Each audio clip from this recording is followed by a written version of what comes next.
Everything's rolling? Yes. Yes? Are you lying? Not yet. Oh.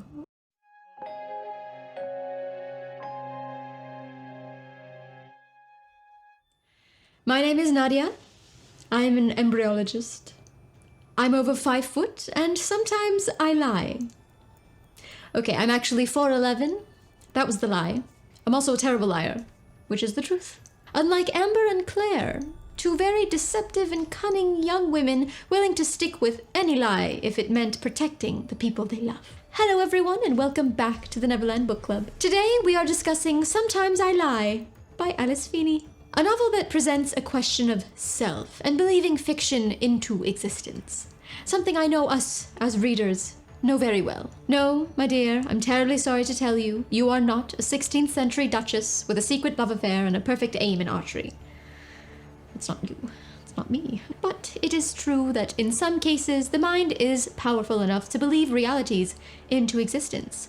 Such is the case with this story. Mindfield, here on YouTube, actually did some excellent episodes on the power of suggestion and the concept of self based on memories. How ideas presented to an open mind could stick to the point of belief. Implanted ideas and memories, placebos based on powerful suggestions, could result in faith in the validity of such an idea. When an individual is trapped within their mind, unable to communicate with anyone around them, the brain can only do so much to ease its pain and cope with the inability to live beyond thoughts and memories. This is the general concept introduced by Sometimes I Lie. The novel is structured in numerous timelines throughout the book, going back and forth between then, before, now, after, and later. Amber, the first-person narrator of the story, is in a coma after an incident she cannot yet remember. She's fully aware of her surroundings and can hear everyone around her, including her husband, sister, nurses, porters, doctors, etc., unable to open her eyes or respond to anything. She cannot communicate to those around her that she knows exactly what's going on right in front of her. Through Amber's recollections of the past in the then timeline, we are sucked into the diary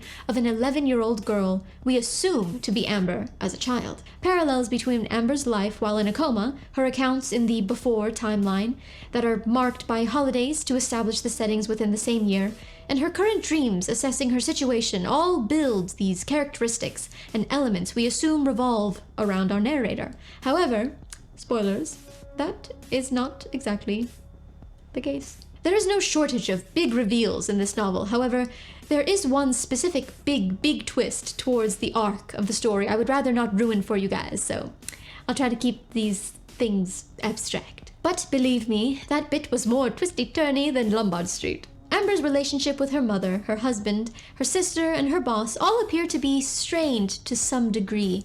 She suspects her husband of cheating on her with her sister. Her mother is cold and favoring of her sister.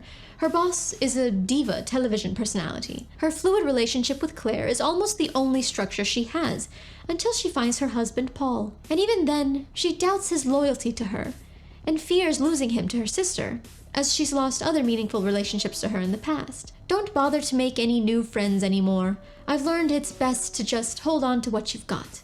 Ouch, Alice. Ouch. All of these elements seem irrelevant in the beginning, just exposition to set up our narrator's developed personality. However, as the story progresses, we see events unfold and fold back into one another. It's like laundry day.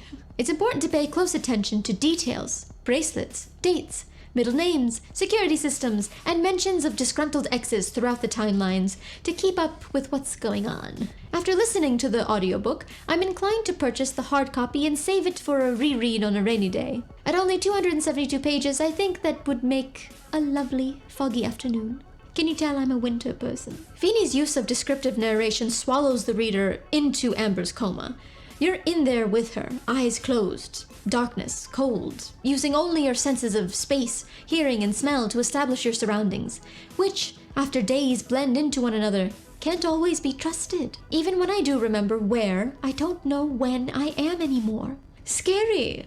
Psychologically scary. I don't know why I do this to myself. Where's my Xanax? Ugh. While in her silent purgatory, Amber hears a familiar and terrifying voice whispering in her ear. One that she would have done well to have never heard again. And it's trying to kill her.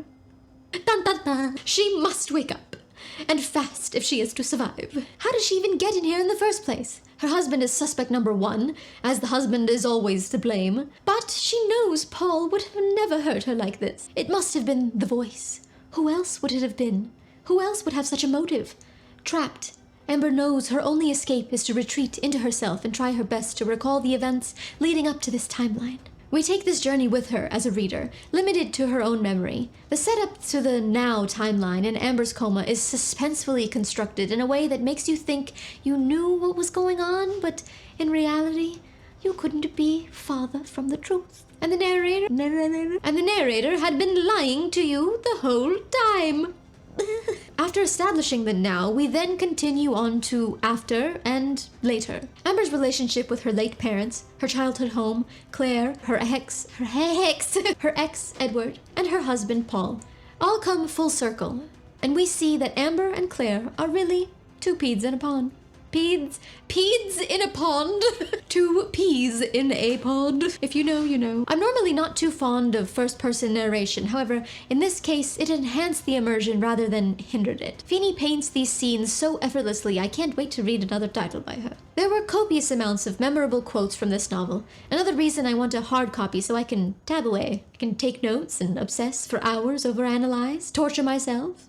You know, the usual. One quote that stuck with me read, "You can't allow the past to steal your present, but if you siphon off just the right amount, it can help fuel your future."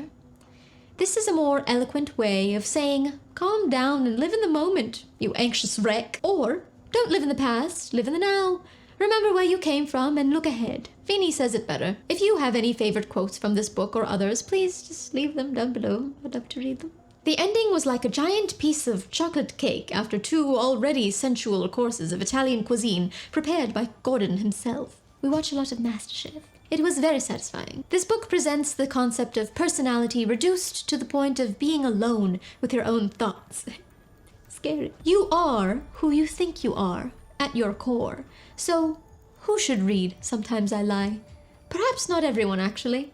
This book does introduce triggering scenes that may be difficult for some to read, and its claustrophobic nature has its own elements of horror. Though it is one of those make you think past the last page reads, which I always appreciate.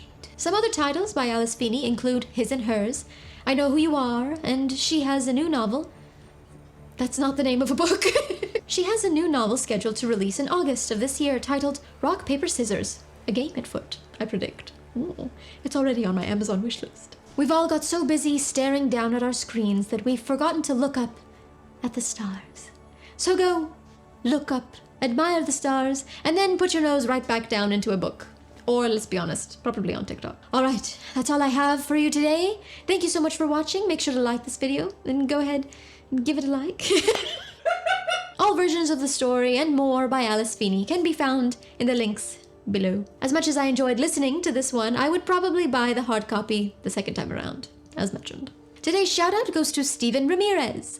Thank you for your support on multiple platforms. Your comment is mostly a compliment to Pablo, my husband, for he is the brains behind this entire setup, but I'll take it for him. Thank you. Alright, stay lost, keep reading, and remember, the truth shall set you free. Goodbye!